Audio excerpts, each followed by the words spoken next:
वेगवेगळ्या ठिकाणाहून मोटरसायकल चोरी करणाऱ्या चोराला तालुका पोलिसांनी जेरबंद करत त्याच्या ताब्यातील 10 मोटरसायकली जप्तही केल्या आहेत। या जप्त करण्यात आलेल्या मोटरसायकलीची किंमत 3,10,000 रुपये सांगितली जात आहे।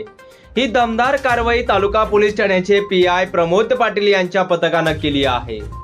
दिनांक 10 फेब्रुवारी 2024 रोजी महेंद्र मोहन बोरसे राहणार चित्तोड तालुका जिल्हा धुळे यांची मोटरसायकल शिरूड चोपोलीतून चोरट्याने चोरून नेली होती। त्यानुसार त्यांच्या तक्रारीवरून धुळे तालुका पोलीस ठाण्यात गुन्हा दाखल करण्यात आला होता।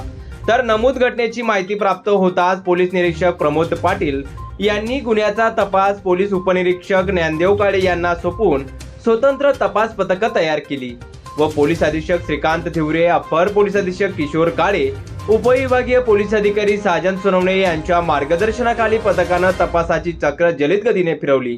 पारंपरिक व तांत्रिक पद्धतीनं गुन्ह्याच्या तपासाला गती देऊन अखेर या चोरट्याला जेरबंद करण्यात आले। आरोपी गोपाल देविदास पाटील वय 38 राहणार मोहाडी उपनगर धुळे तालुका जिल्हा धुळे यास अटक करून त्याच्या ताब्यातून तक्रारदाराची मोटरसायकल व इतर एकूण 10 मोटरसायकल जप्त करून गुन्हा उघडकीस आणला आहे। गुन्ह्याच्या तपासात आरोपीच्या कब्जातून 3,10,000 रुपये किमतीच्या एकूण 10 मोटरसायकली जप्त करण्यात आल्या आहेत। तर या तपासात निष्पन्न असलेल्या आरोपीचा सहसाथीदार फरार असून त्याचाही पोलीस प्रशासन शोध घेत आहे। धुळे तालुका पोलीस स्टेशनमध्ये महेंद्र बोरसे नावाच्या इस्मांनी त्यांची मोटरसायकल चोरीला गेली म्हणून अशी एक तक्रार दिली होती।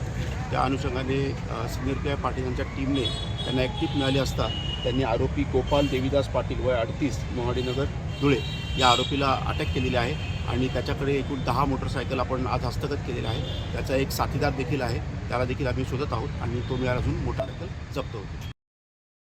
पवन मराठे, माझा महाराष्ट्र न्यूज, धुळे।